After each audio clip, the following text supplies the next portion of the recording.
Good evening, everyone. Great to have you back with me here on Perspectives, where we aim to bring you current and interesting topics which are relatable to you. I am Nirmala, your host for Perspectives on every Thursday at 8 p.m. We invite you to share your thoughts with us and interact with our invited guests who will be here to share their perspectives and experiences with you. So please join in the conversation, ask questions, and share your views with us through our online live chat. And if you have any comments or feedback, you can always email us at perspectives@rmplive.com.au. That is perspectives@rmplive.com.au. Today, we have a very pertinent topic, which I'm sure many of us can relate to. Today, we will be discussing on overcoming adversities. And I'm sure many of us have faced many challenges or hurdles throughout our lifetime, be it whether during our childhood, our teenage years, or even adulthood, we would have faced some form of obstacle at some point of time in our lives. And what's important is how we overcome those challenges, and we need to come out of it stronger than ever. So for today, here to share with us her experiences is a very special guest who's going to talk to us about the adversities she has faced in her life and how she managed to overcome those challenges. So please help me to welcome Dr. Aminah Mah, who is an author, a community educator, and a small business owner. Welcome, Dr. Aminah. Thank you, Nirmala. Thank you for being with us here on Perspectives. It's a great pleasure to be here, and I greet all of your audience with the universal greeting of peace. Oh, wonderful. So before we go in depth into overcoming adversities, maybe you could give us a brief background on your life here. Okay, my parents were from the Shandong province in China, and we've been Muslims for hundreds of years. It was during the communist takeover of China that my grandparents took the whole family and fled the mainland China, and we went to settle in Taiwan. So that's where I was born. Yes. So the initial 10, 15 years of their lives, it was extremely tough. So then there was an opportunity for my father to go to Malaysia and actually to introduce Islam to the Chinese community in Malaysia. How old were you when you moved to Malaysia? I was 10. Oh, okay. So I did part of my primary schooling in Taiwan. So the only language I knew was Mandarin. So after we moved to Malaysia, then I suddenly had to learn two other languages, which was Malay and English. And that was pretty tough. So you went to a Mandarin school, I guess? I did. I English went and to maths. Quenching Girls High School in Kuala Lumpur. Back then, that was what it was known. And that school was actually founded with the aim to provide a quality education institution for the Chinese-speaking girls. And I believe later on, that school had changed its name and structure to now it's known as Quenching High School. Yes. So did you find it very difficult when you moved there? Because at the age of 10 and only speaking Mandarin, and then you had to learn English and then Malay language, did you struggle? I struggled big time because not only did I have to learn new languages, I was also made to skip several grades. Oh. So I was being put into the first year of the secondary school with the agreement between my father and the principal that year I was enrolled as a listener so that I could spend that year to just quickly pick up on the two languages. Must have been quite tough. It was extremely Yeah. tough. I used to go home every afternoon and just cry because I used to be the top student when I was in primary, and suddenly going to this new place, new school, and the rest of the classmates were much older than me. I see. And I suddenly became the biggest idiot in the class. That's Oh. how I felt. Yeah, it would have been very difficult. Did you have siblings as well, or it was just you? I did. I did have siblings. I had an older brother and a younger brother who were at school age. So did they face similar difficulties, I guess? Yeah, well, did they pick learning up the the language, as well? Yeah. absolutely. Learning the language was, but they weren't made to skip grades. I see. So that's another story. Because I went there, I was meant to be enrolled into grade 5, where I think they had the, I think, assessment I see. like across the board. Mhm. And the primary school principal was worried that me going in there, not knowing any of the languages, I was going to bring the school's performance Oh. down. Yes, So yes. I was, she suggested that we went to the high school of Quenching Girls High School to speak to the principal if they could accommodate me and allow me some time to pick up the language. And that's how it happened. So that's like basically skipping 2 grades and learning Absolutely. 2 new languages. Yes, Yeah. yes. So how approximately, like, say, how long would you have taken to learn those languages? Well, I had that 1 year to be a listener. And so the next year I had to sit for the entrance exam to now officially enter into Quenching Girls High School as a student. So I managed. At that time, the classes were streamed. So they had, class A was the cream of the crop for the school, and, class E would probably those who weren't performing the best. So I sat for the entrance exam and I got put into class C. Okay. So I wasn't the best, Not but I bad, wasn't yeah. the worst. Yeah. So, yeah. Not bad. So I Yeah. suppose you slowly managed to, once you pick up the language and then overcame those difficulties and hopefully come out on the better side of it. Yeah. Yes, I did. So the first year of my secondary school, I was in class C, and at the end of the year, my marks were good enough to be put into class A. Oh, So wonderful. I got a big promotion there. Oh, Yeah. that's nice. And Yeah. so after you finished high school, you moved on to uni there, or did you already move to Australia? Okay, so that was probably the first difficulty I had to face in life, apart from, initially going to a school that I had to pick up the languages. Um, so after I finished high school from that Chinese school, I found that I was not employable, nor was I able to move on to any sort of further education What was the reason for that? due to my non-citizenship Oh, status okay. in Malaysia, which is, at that time I couldn't understand, and I felt it was very unfair as a child. But it's fair enough. That's the policy of Malaysia. So basically, I couldn't work, couldn't study, and my father had to look for whatever opportunity was available. And at that time, we weren't very well off. So, going to some of these countries where the fees were high, cost of living was high, that was out of the question. So I actually delayed by a year and a half after I finished high school, and where I sort of stayed at home, went and learned dressmaking just to keep me busy.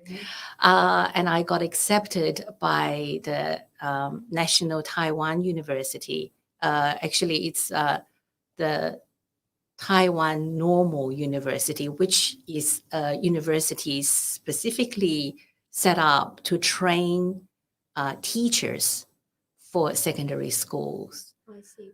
So you went back to Taiwan I to went study. back to Oh, Taiwan. okay. Yeah, exactly. So I went there, but So you went back alone and your parents were still in Malaysia? they were still in Malaysia. see, My I other see. siblings were still there, but I still had relatives in Taiwan. Okay. So I had my uncle and aunties there. So that was Not too bad that then. was a Yeah. nice break. But I did health education in that university. Um, Still, in the back of my father's mind, because his master's degree was in political science, and given what he had experienced both in China and the hardship in Taiwan, he always felt that there's some instability if we went back to Taiwan. The political situation could turn anytime. So he was always worried that should something were to happen, then I would get stuck there. And, so he was reluctant to send me there at first, but seeing that there was no other opportunity, he sent me there, but he was still on the lookout For other opportunities. for other opportunities, which brought me the next phase of my education. My father had a friend whose name is Dr. Muhammad Ali Wong. He's like a family friend of ours. He was also from China, and his wife's family also knew my grandfather very well from Taiwan. So he actually had settled in Australia. I see. So, but he was very active with the Muslim affairs, and so he was a representative of Rise Up, of representative from Australia in Rise Up, and so he used to go to Malaysia and have meetings from time to time, and because we were the very few like Chinese Muslims he knew, and my father would meet with him. And then it was on one of the odd occasions when my father asked if there was any opportunity that I could perhaps come to Australia to study. So he said, well, if she's interested in health science, then would she be interested in doing nursing? She could perhaps come to the hospital where I work and, train as a nurse. So my father spoke to me and arranged for me to come to Australia. So I gave up my study in Taiwan a year and a half into it. I see. Yeah. So I came and so I trained as a nurse. Yeah, So you from that came to hospital. Australia in your 20s then? I was just 20 when I came to Australia. Yeah. So another big change, another big move for you. Exactly. But that was, I think, the beginning of me learning to be independent and finding my feet on my own without my parents' guardianship. But I am forever grateful for Dr. and Mrs. Wong. They just took me in like their own.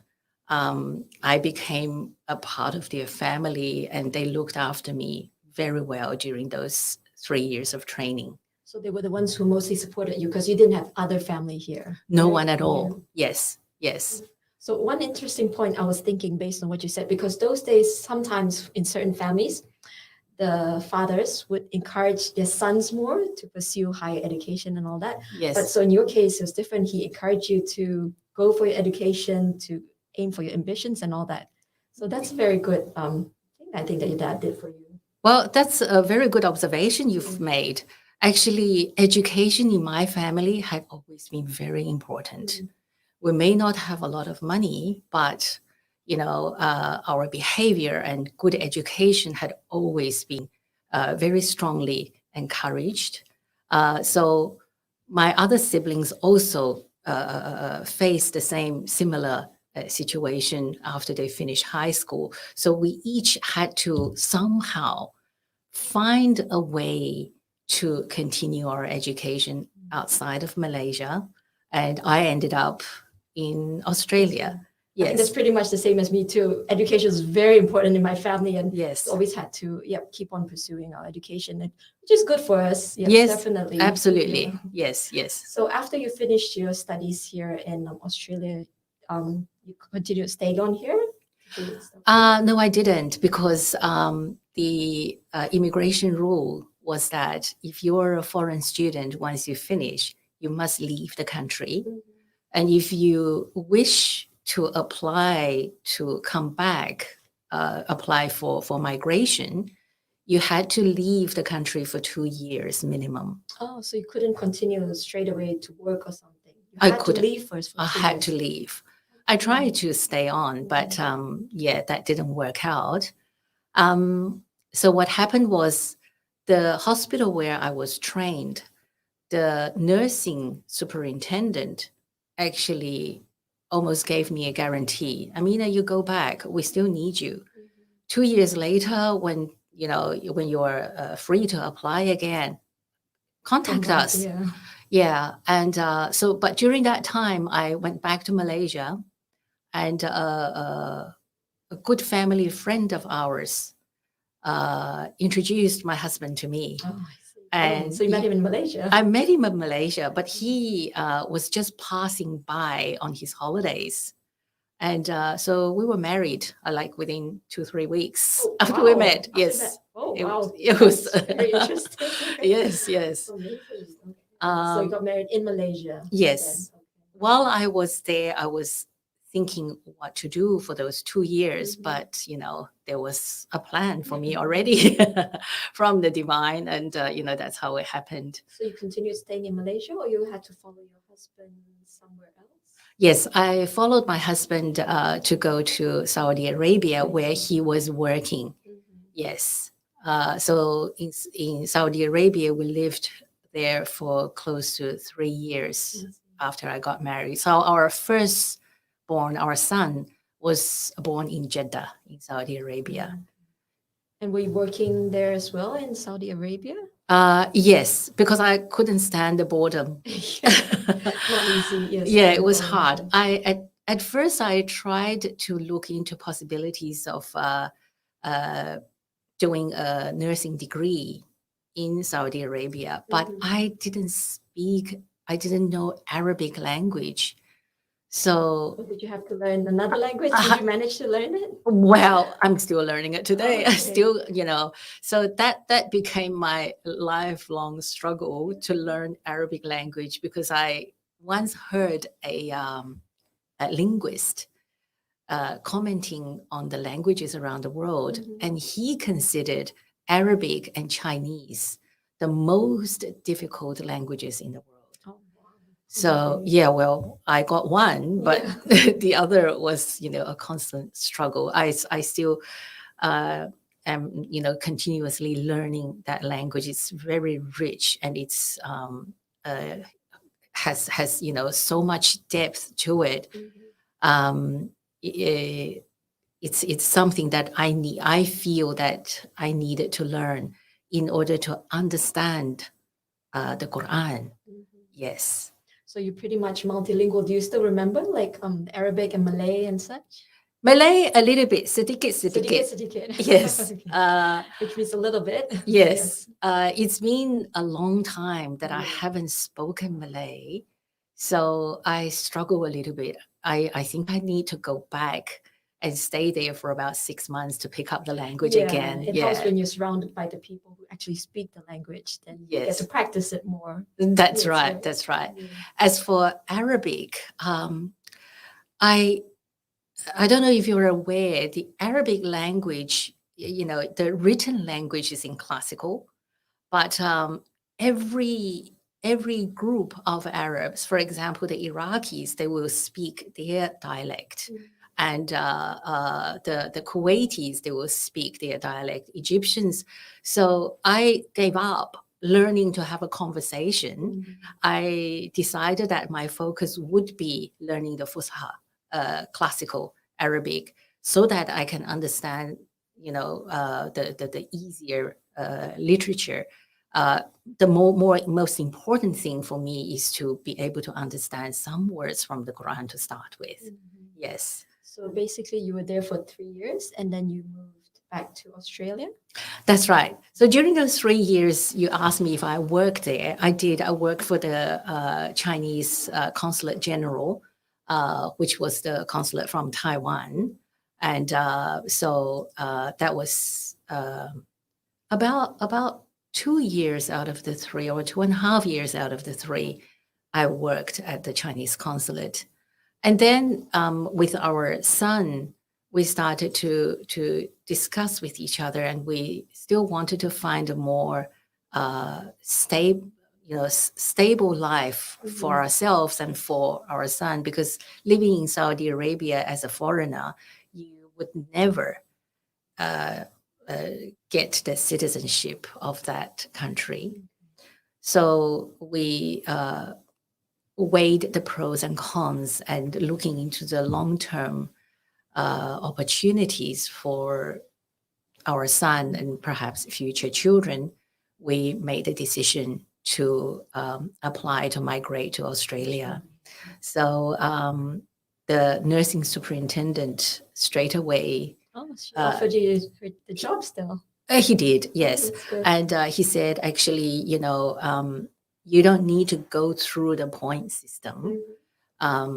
We will nominate you to the immigration department, that we need your skill in this country. At that time, nursing was in such shortage. Okay, so there was a demand. There was a demand for it. So we came, and we thought, okay, this is going to be the beginning of a new life. And we both had good education. We saved up a little bit of money, and I knew the place. I thought, with our life is made. Was it here in Perth or a different part of Australia? It was the hospital was in a suburb called Stockton of Newcastle, in New South Wales. So so that was where we landed initially. Yeah. But then. So working there, and how long were you there for? We were only there for about 2-3 months, I think. Oh, okay. Yeah, not very long, because this is I call those. I wouldn't call them adversities. I would call them curveballs in life. So you totally didn't expect, but then this curveball comes from nowhere, and you just have to learn to deal with it. So what was the curveball that was thrown to you? Okay, the first curveball was that shortly after I started working, I felt sick one day at work. So the doctor at the hospital checked me out, and I found out I was pregnant. Okay, yeah. Yeah. So that first curveball. So that was after 2-3 months you moved here. Yes, very early on. Also, another curveball was that we didn't even expect, was that my husband could not find work here. With his master's degree in geology. We thought Australia, being the mining industry and everything, it's a given. But no, it was very difficult. He couldn't find work. So then I had to drop my work to part-time because of the physical condition, and he couldn't find work. So then he made the hard decision to go back to uni and get an Australian qualification to, open his opportunities for employment. So we had to, I had to ask for a transfer from that hospital to another hospital in Sydney, because he applied to study at New South Wales University. So that was, I just felt that, from there on, it had been several quite difficult years. Yes. Did you have, so you mentioned that first curveball. So did you have something in mind for your second curveball, which was pretty major, that you faced? Yes. So that one curveball threw me off my career. Yeah. And You have to put it on pause for the moment. on Yeah. pause. I thought it was on pause. I did actually work part-time Mhm. for some time until the second child was born. And now we are far away from Dr. and Mrs. Wong, and we just have to deal with everything ourselves. Mhm. Um, so I eventually had to just leave nursing because soon after we moved to Sydney for some time, I found out I was pregnant for the second, for a third child. So that was becoming increasingly difficult to take care of the children while my husband was working, studying full time and working part time on the weekends. So it's really a balancing act for both of you, actually. Absolutely, absolutely. Even during the time when I had to work as a nurse on weekends, we had to like map out our hours so that we hand our children to each other like a baton in a race. Yeah. So we that went on for some years. Um, but in my mind and also from my parents, they were um, really hoping. I think they believed in me a lot. They were hoping that I would carry on with my studies, and I know what they wanted for me. So I carried that as pressure. And so when our second child turned 1, I decided that I must go back to uni. Yeah. So again, my husband and I had to make adjustments and do shifts to look after the children. So I went, and now thinking back, I was pushing myself quite mercilessly. Yeah, that was something that was just too much. But do you think it made you a stronger person in that sense? Um, Not at that time, at but that in time, hindsight, yes, I think I did. Because, and I also see that as something that was, it's like I don't know if I'm contradicting myself. It's for my own well being, but at the same time, my well being was compromised. So I felt that I needed that for myself, but I also put on a lot of pressure. So it was a bit of both. Yeah. Did you find that there was like any particular process that you used to help you overcome those obstacles?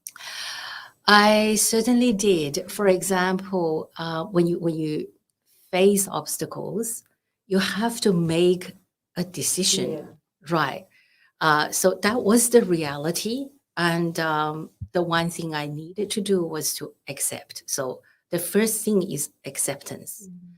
You don't ask for this kind of hardship, but if this is the reality, you better face the reality and get on with it.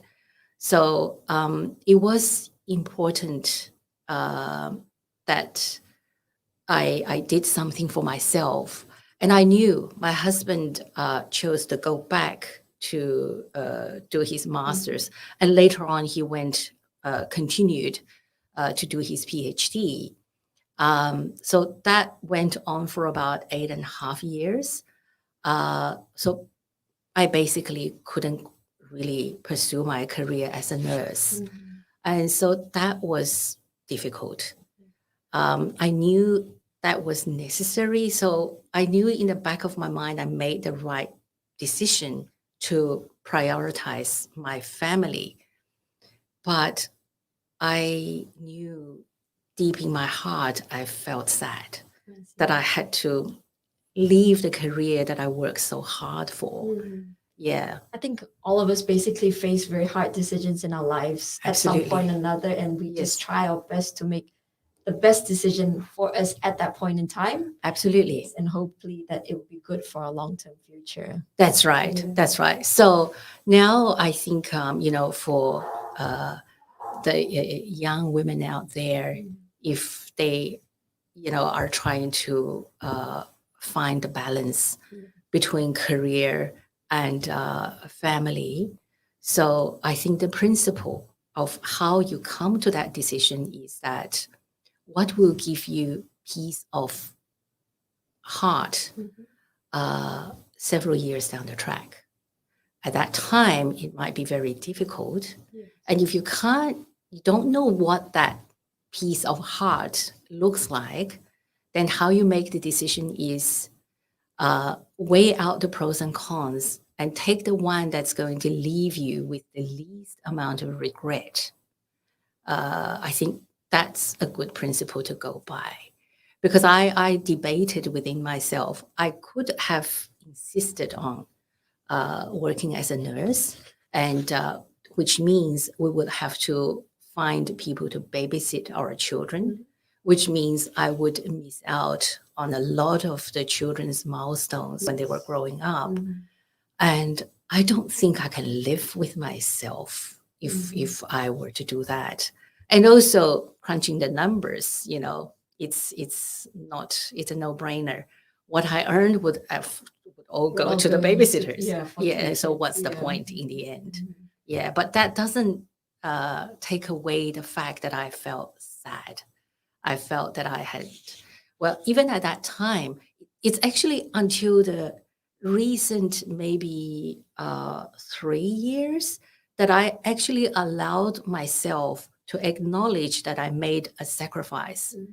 Back then, I wouldn't even allow myself to think that it was to think of that word, because I even felt ashamed to think of it as a sacrifice, because I think you felt like it was your duty. That's right. That's what a parent does. Why are you still sad? So in some ways, I just, I think being very young, I didn't know how to deal with those emotions and didn't allow myself to feel those emotions. I think we give a lot of ourselves in thinking that's the right thing to do. Yes. So then in that sense, then what would your advice be to, say, the young parents out there? Because I think a lot of them do struggle in trying to find the right balance, between their career, the kids, and family. And everyone has their own perspectives of what they want to do and their choices. And I don't think that any of it is wrong. No. Because it has to be for your own individual selves what they feel is right. Yes. But maybe you can share some thoughts on that. Sure. Yes. I do get those questions, and some young women do come and ask me for advice. So there was, I will give you one example. There was this young dentist. So of course, we all know, studying to become a dentist is not easy. Yes.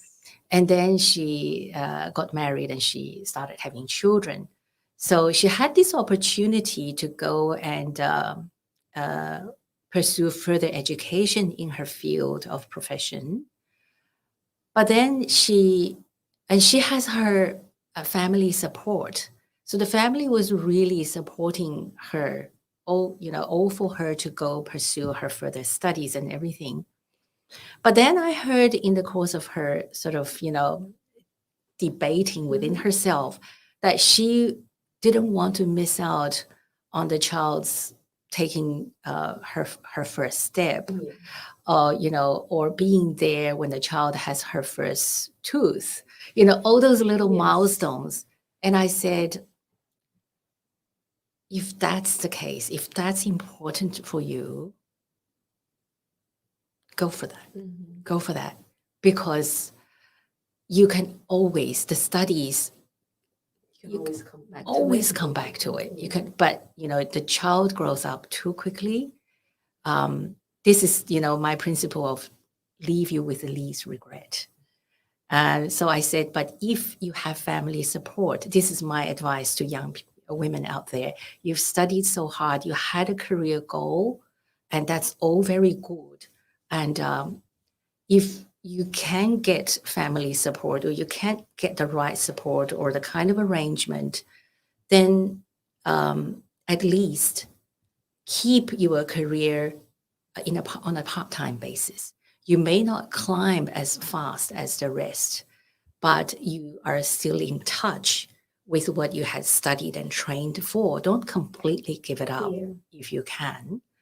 But your focus on your children, I fully support, because the hospital can find another nurse. My children cannot find another mother. Yeah. Yeah. So, this is, I think, once you become a parent, this is the God's given honor and responsibility, first and foremost, before anything else.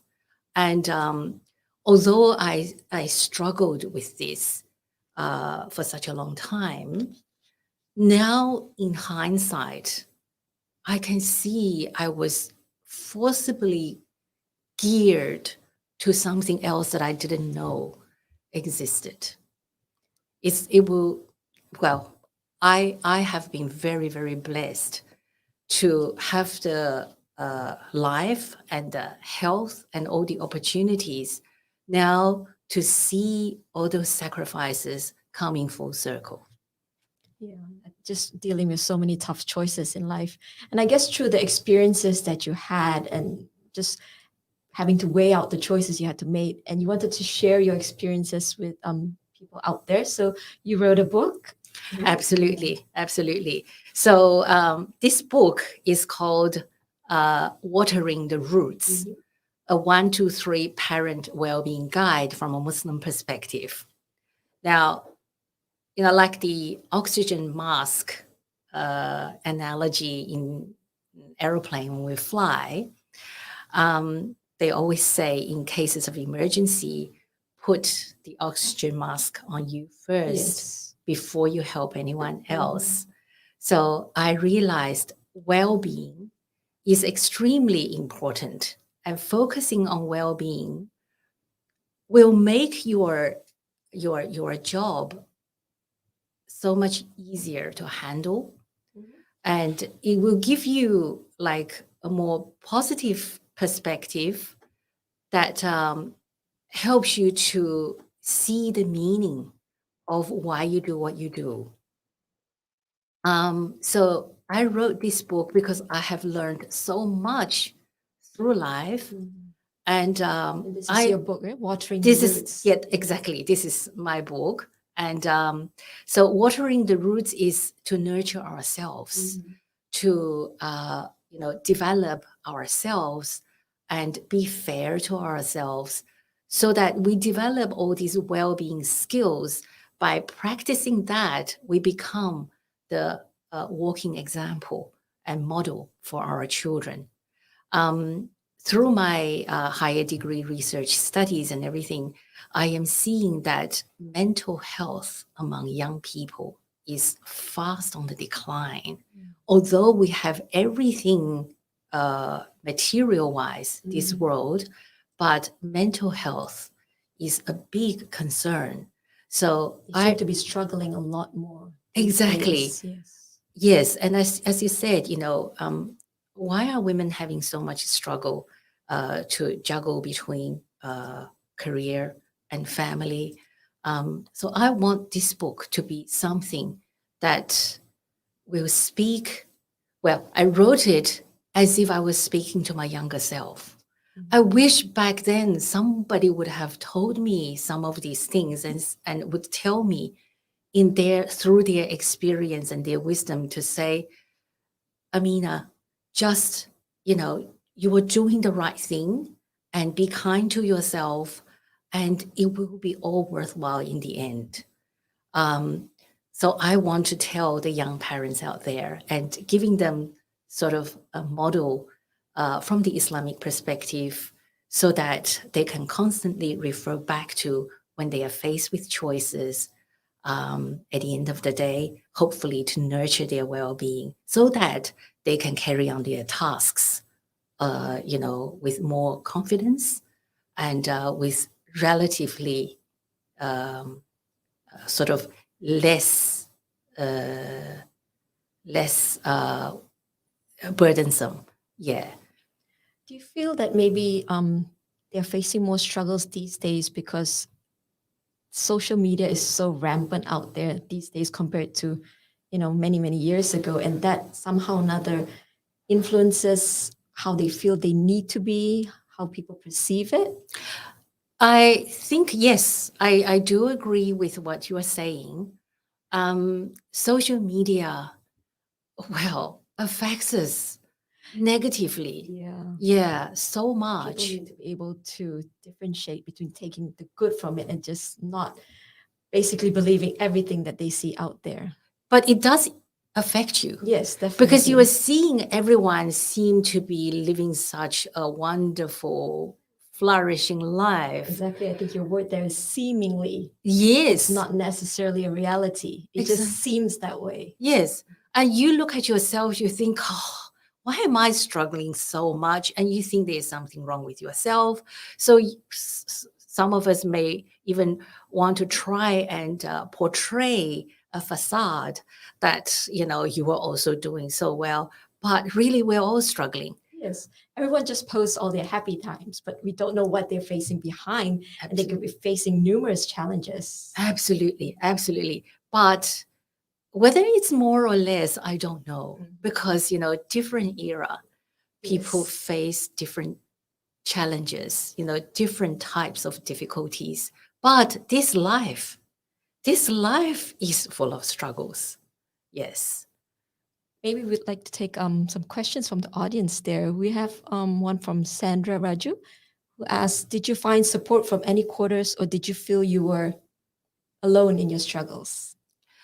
Okay. As I said, at that time, I was so ashamed to admit how I was feeling.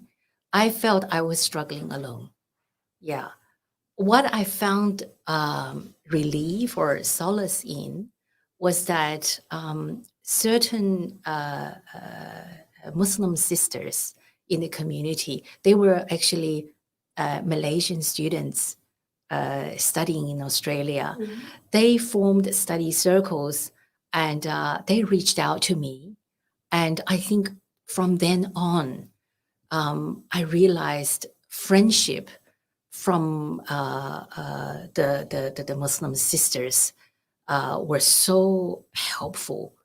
Although we didn't talk about the struggles, I was like, I was ashamed and I was like hiding all of it. Um, in some ways, I grew spiritually and I sort of had an outlet. I craved adult conversation when I was, at home with the children. Yeah, Not that I didn't enjoy, but I think somehow that's why I felt studying was something that gave me fill the gap a little bit for me in that sense. because I think we always need a balance of things. Yeah. Absolutely. We love our kids, we want to be a good mom, but we do need our own space as well to do Exactly. our things. Yeah, I think recognizing that and that, acknowledging that and not feeling guilty. Yes, I think that's a very important part. I think many Yes. of us feel guilty when we want to do things for our own selves. Yeah, because the word selfish always pops up in mind and that sort of terrorizes me. And we need to, put that out. Yeah. Earlier on you asked me if I had another curveball. Now I remember. Okay. Yes. So after my husband finished his studies and we moved to he found job in Perth. So we moved to Perth. So we left my social network, everything over there. And we came here. He worked for several years, 6.5 years, and then he lost his job. Oh, Yeah, so that was because the company was downsizing or changing their direction. But he wasn't out of a job for too long. He got this job in Saudi Arabia, so he went there, and that was the year I just started doing my graduate diploma of education.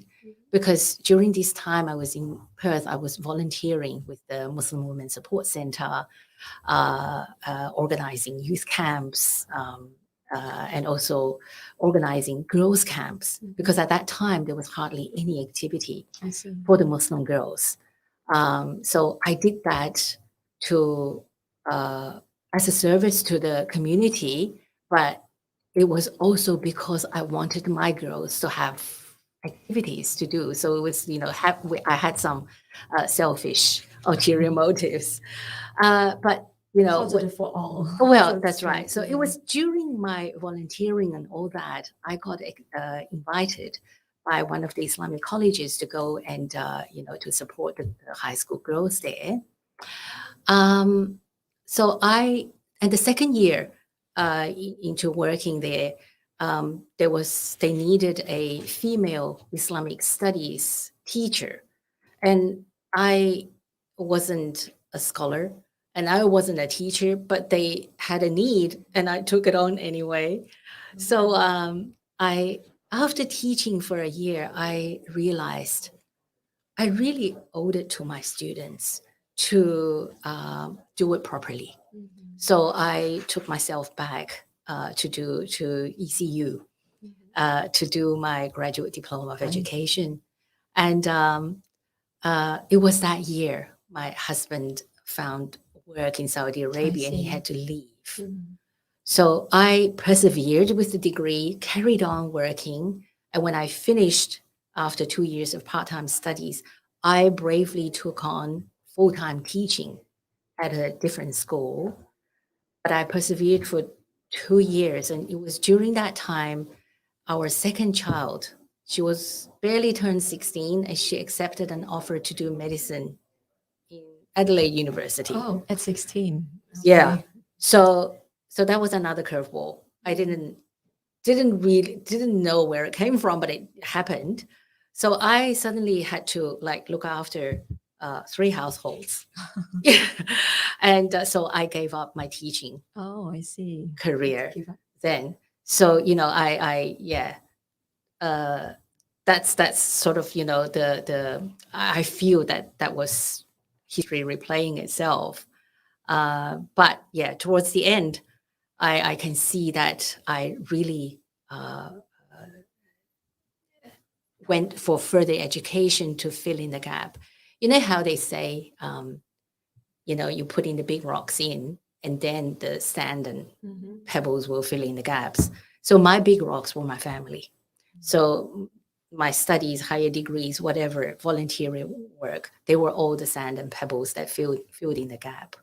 But at the end of my studies, I fell into a void. I started feeling very empty. So I started praying to God. Why did you throw these curveballs in my career path?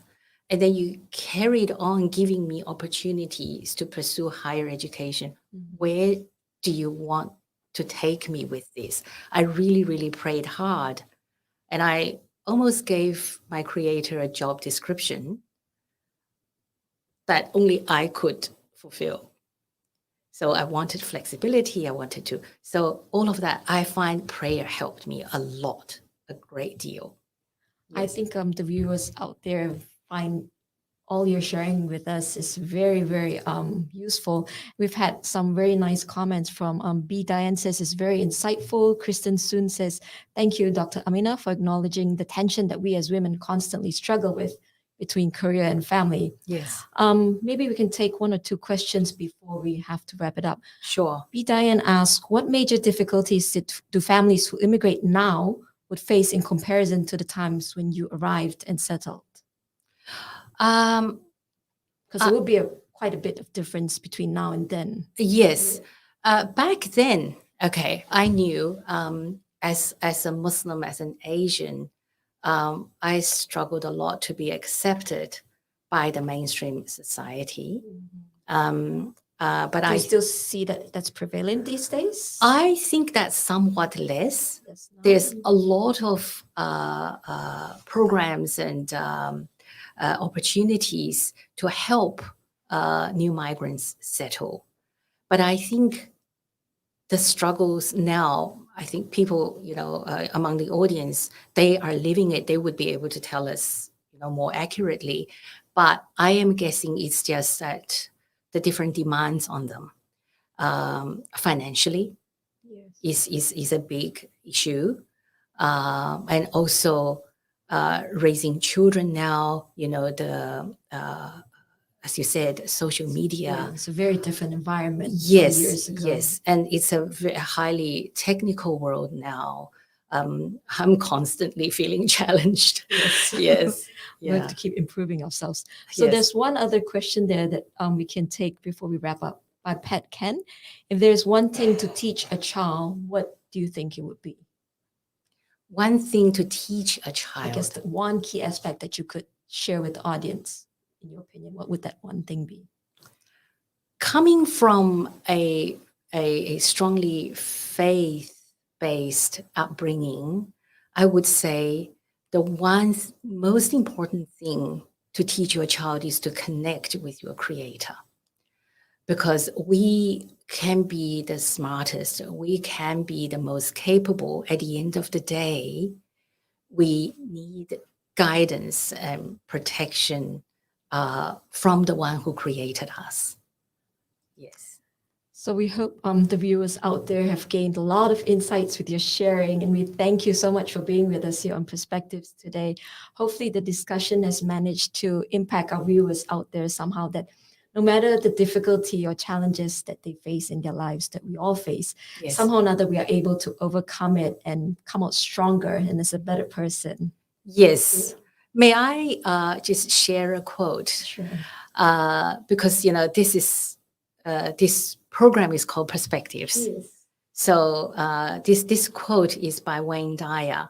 He says, "When you change the way you look at things, the things you look at change." And if I may, another quote from Rumi, he says, "Sometimes in life, some certain demolitions are actually renovations." That's Yes. an interesting one. Yes. Yes. So we hope our viewers out there gained a lot from this discussion. Thank you so much for being with us here today. You're most welcome, and thank you for the opportunity to share my story with the younger women or parents out there.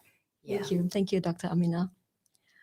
So, as we were speaking a lot on difficulties and adversities, another thing I would like to share is one of the hardest things that someone has to deal with is abuse. And what makes it even worse is when someone is going through a difficult time in an abusive relationship, but they do not realize it. Why am I talking about this? Because we at Perspectives here hope to bring you a deeper understanding and insight into this very critical issue. In conjunction with 16 days of activism against gender-based violence, which runs from 25th November until 10th December, we will be bringing you a three-part series looking into different aspects of this very persistent problem. And over the course of the next 3 Thursdays, we will be bringing in experts who will impart with them their knowledge on this issue. And in addition to that, we also have a domestic violence survivor who will be coming on air to share her experiences and how she dealt and faced abuse in multiple relationships. And not only that, how she came out as a stronger person, how she overcame all those adversities and come out as a stronger person. So, besides being the start of the 16 days of activism against gender based violence, 25th November is also the International Day for the Elimination of Violence Against Women. So, with that in mind, next Thursday, we will be discussing on family and domestic violence. What exactly does this mean and what does it involve? There have been many, many misconceptions about what domestic violence is. And we hope to shed some light on this very important issue. So please do tune in next Thursday at 8 p.m. for an invaluable discussion, I'm sure, on family and domestic violence and learn exactly what this implies. Please share with your friends and family and have them join in this very important discussion. So until we meet again next Thursday at 8 p.m. here on Perspectives, I wish you a very good night. And I would also like to leave you with a little saying before I go. A positive attitude brings to you much gratitude. So think positive, be positive, and speak positive. Do this every day, and positivity becomes a part of your life. So stay positive always. Have a good night, and I'll see you next Thursday at 8 p.m.